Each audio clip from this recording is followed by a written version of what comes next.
sa Indeed, sa jobs. Hi guys! So ako lang mag-isa kasi nag-work yung aking superhero ng bahay na ito. So gumawa ako ng strawberry jam. And then, kasi ang bored ko na dahil hindi pa ako nag-breakfast. So gumawa ako ng strawberry jam. And then, magbe-bake ako ng potato. Kasi, wala lang. Gusto ko lang. Kasi ang sayang din naman day, uy, gusto ng asawa ko, itapon na yung mga strawberry. Kasi, parang ano na siya ba, parang sira na good siya day. Pilipina naman ako. Pilipina ako day, so, need ko siya gawa ng paraan. Kasi ang sayang itapon ba yun, tapos ang mahal-mahal dito.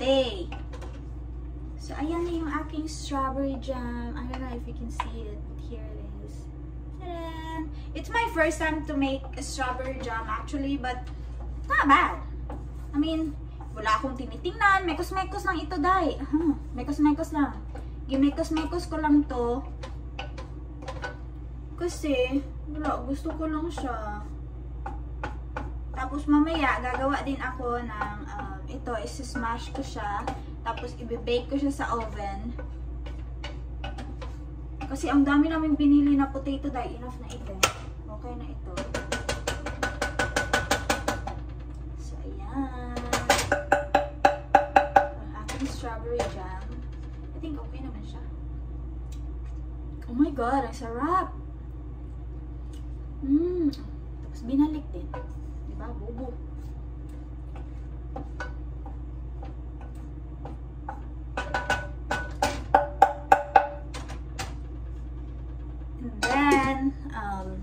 Itong aking potato. So, look. Ang messy ng kitchen ko dahil, but it's okay. So, this is my potato. And isa-smash ko lang siya. Wala akong smasher na ganun ba? Wait, teka lang. Dito tayo. Wala akong smasher na parang ginaganon-ganon good siya. So, yung gagawin natin is maghanap tayo ng paraan. Hindi tayo pwede hindi maghanap ng paraan. Ay, got it yan.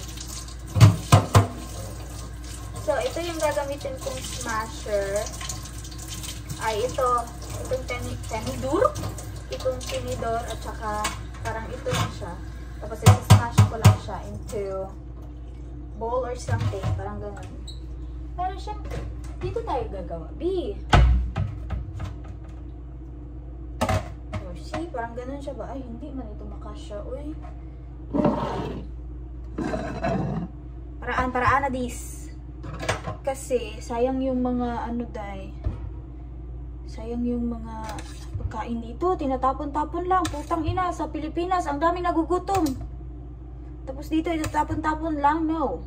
So, gagawa ako ng paraan para maano ko to siya. Ang tagal!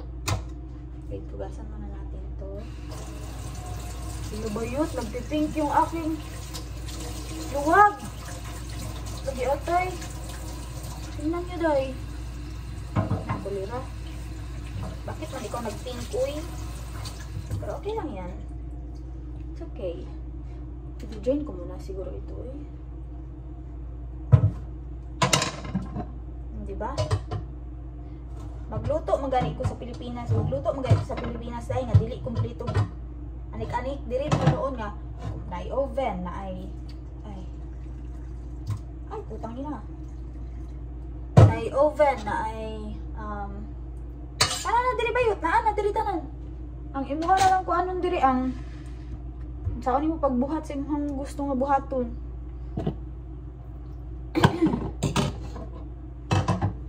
Kasi hindi pa dumating yung aking green card. So, pero may SSN na ako. Naghahanap na lang ako ng work. Pero wag muna dahil. Kasi ang aga pa. Gusto ko pa alagaan yung aking asawa. Luoy pa ko dahil. So, and then, wait. And then, parang isa-smash na lang natin siya na pa ganito. Let's try. Ooh! Okay. Parang dito na lang siguro natin i-smash ito, uy. Nag-ano-ano pa talaga ako, day. Ang kalat ni Yaki, iyog. Putang ina.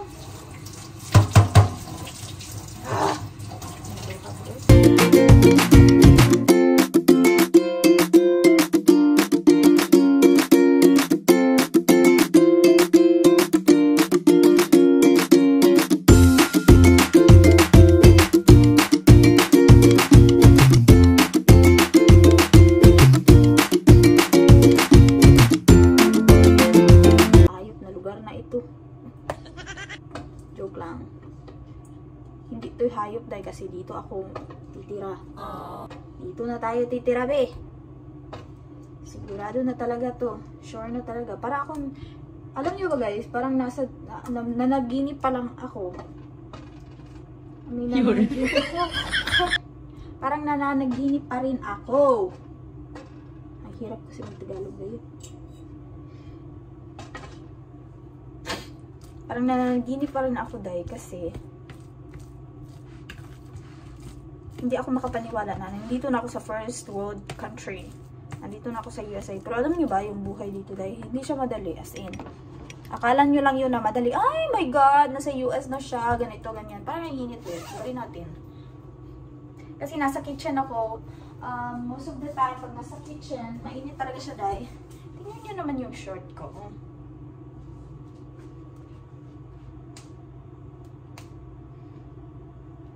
Kasi naka-on din naman yung heater. Kaya okay lang. Tataliin ko muna to dahil. Alam niyo ba guys, pag nandito kayo sa US, like, alam ng lahat dahil, iba pa rin yung Pilipinas talaga. Although mahirap yung Pilipinas dahil, like, pero dito ba yun, hindi ka makakalakad sa gusto mong puntahan pag wala kang sasakyan. Kasi wala namang tricycle diri. Wala namang tricycle din eh. Wala ding wala ding may bus naman sila, pero sa amin kasi walang bus station na malapit ba. So I need to walk like maybe I need to walk like maybe 5 minutes.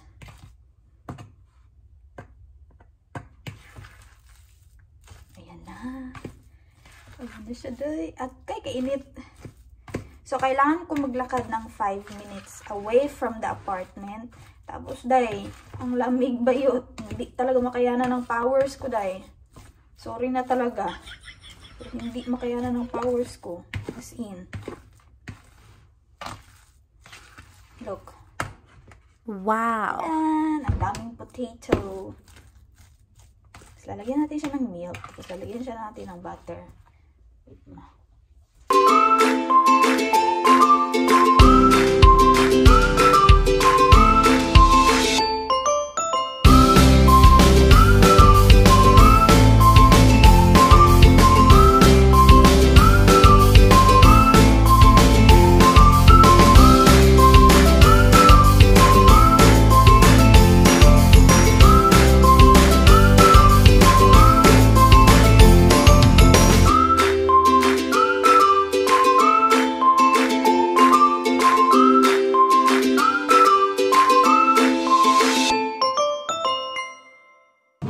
Sa mga website na yan, kahit dito sa US may mga scammer at saka ang lala ng scammer dito day.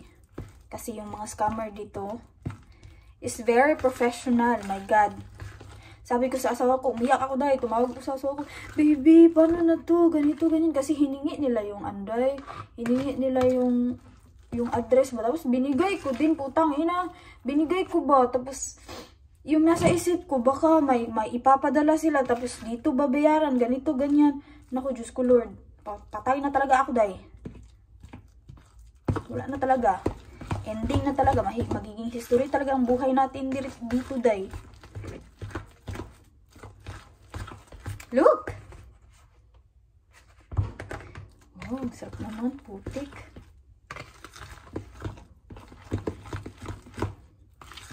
Pero ang galat ng kitchen ko ngayon. Pero sige lang, ako lang din naman mag-isa dito.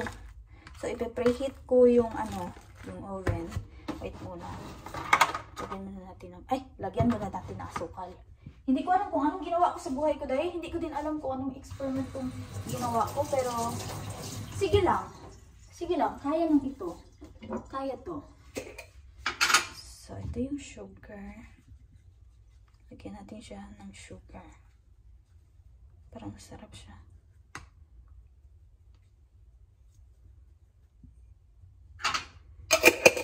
Excited na ako. Excited na ako maluto to, dahil.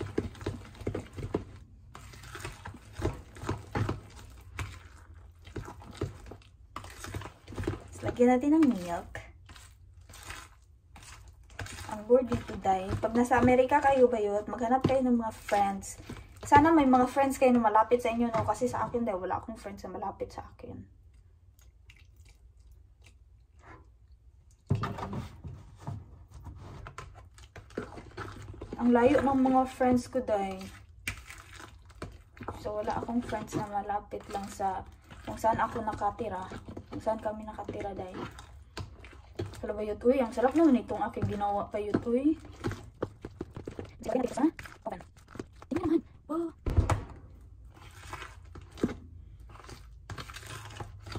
So, muntik na ako ma-scam yung Barbilat. Muntik na ma-scam, dahil. Pero buti na lang kasi, hindi ko alam, dahil. Uy. Buti na lang ako.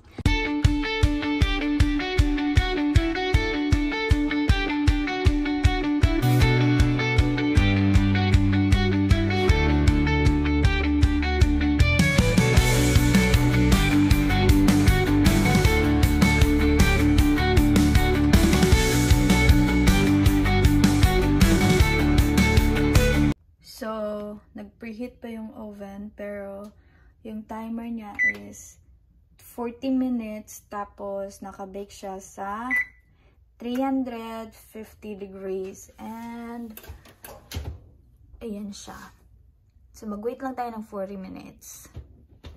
And here's my jam. So, ilalagay natin siya dito. Tapos, ilalagay natin sa refrigerator.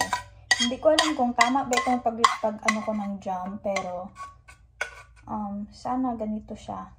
Hindi ko alam, dahil. Pero parang hindi naman to jam.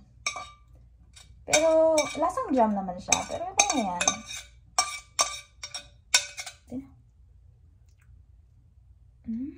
Nag-apply ako online, ganito, ganyan. May na-receive akong email. Ang dami. Tapos, yung ginagamit ng asawa ko, para siyang app. Tapos, doon kayo mag-uusap, ganito, ganyan. Parang work app talaga siya ba? So, ako naman bayot, parang interesado talaga ako. Parang desperada na talaga yung Barbilat ni galing Pilipinas. Kasi ang bored ko na, dahil. Kahit ano na lang yung ginagawa ko dito sa loob ng apartment. At saka, nagigain ako ng weight bayot. My God. So, tapos, hiningi niya yung, so nag-usap kami, napansin ko, parang, bakit ganun? Hindi kami nag-usap na parang via video call ba? Kasi sabi niya, it's part of the company the program, So, ako naman, naniwala naman ako, hanggang sa nag-usap kami dahil na, the materials needed is ganito, ganyan, provided ng company. Provided daw ng company. Ako naman, oh my God, that's cool. Kasi provided ng company, di ba? So, bayot, pagkaano ko, sabi niya, if hindi mo to babayaran, ganito, ganyan, putang ina mo, as in, day, napamura talaga ako, kasi yung mga scammer nila dito, day, parang mga manager ko makapag-usap sa'yo, parang, hindi ko alam, ang professional, putang ina, as in, tapos tumawag ako sa asawa ko, like, baby, anong gagawin ko, kasi binigay ko yung address, day, anong gagawin ko, binigay ko yung address, saka yung phone number mo, kasi wala pa akong American number, yung phone number mo, tsaka yung ano, parang yung address natin dito, ganito, ganyan. Tapos sabi ng asawa ko, it's okay lang yan, as long as hindi mo binigay yung SSN mo, tsaka yung mga personal information mo, ganito, ganyan. Tapos sabi ko, ay, Diyos ko, as in, day, wag talaga kayo maniwala, day, sa mga ganun, day, kasi yung scammer nila dito, bayot, is para silang, parang manager. Like, ang professional, the way they talk, the way they handle, person, tapos yung interview nila, ganito, as in, sobrang, as in, bayot, para talaga silang, ang pro. Tapos, pagdating ng asawa ko sa bahay, pagdating ng asawa ko dito, sabi ko, Baby, ano ba yung marami mga scammer dito. Ano siya? Yung mga scammer dito is, daig pa yung manager ko makipag-usap sa'yo. Is totoo, day. As in, totoo ba yun? Sabi ko, oh my God. Tapos, ayun na nga, lesson learned. Wag na maniwala sa mga online, ganito, ganyan. Kasi, ang hirap talaga makahanap ng trabaho dito sa US ba yun? Pag wala kang isang car, kasi parang drive distance siya ba? Okay lang sana kung merong tricycle, ganito, ganyan. May bus stop naman dahil, pero walang malapit na bus stop dito sa amin. May bus stop naman, pero mag-walk ka pa ng parang 2 minutes to 5 minutes. Ganito. Ang lamig ba yun? As in, sobrang lamig daw. Kaya tiis-tiis muna ako, no? Kahit bored na bored ako. Kahit ano na lang ginagawa ko dito dahil nagpa-play ako ng piano, nag-watch ng TV, nag-play ng video games, nagluluto, naglilinis. Hindi ko na talaga alam dahil kung ano yung gagawin ko, kung ano yung mga pwede ko pang gawin. Pero okay lang. Kasi hindi naman ako pressure ng asawa ko. Ako lang talaga ba yun? Gusto ko talaga mag-level up na yung buhay, mag-level up na yung sarili ko dito ba. Sabi ng asawa ko, bakit mo pinipressure yung sarili mo? Dadating yung time para sa'yo. Sabi ko naman, kailan yon? Charot. So, ayun na nga guys, while we're rating my baking stuff, hindi pa ako kumain ng breakfast. Kasi hindi pa talaga ako kumain ng breakfast. Pero, hindi naman ako nagugutom. Nawalan ako ng gana dahil kasi ang daming problema. Charot. Uy. May mga bagay-bagay na hindi ko talaga makontrol dahil like, ang very big impact talaga sa akin is yung parang family talaga ba. So, but it's okay, I'm fine. Tapos kagabi dahil hindi ko alam na natutulog na pala ako. Like, yung last na memory ko dahil is natulog ako sa couch. Pagising ko, nandun ako sa kama. Sabi ko, binuhat mo ako dahil? Sabi ko sa asawa ko, sabi niya, oo. Kaya pala putang ina, hindi ko talaga namalayan dahil nasa ano na pala ako, nasa kwarto. So, ayan na nga, kakain na ako until the next video, guys. Bye!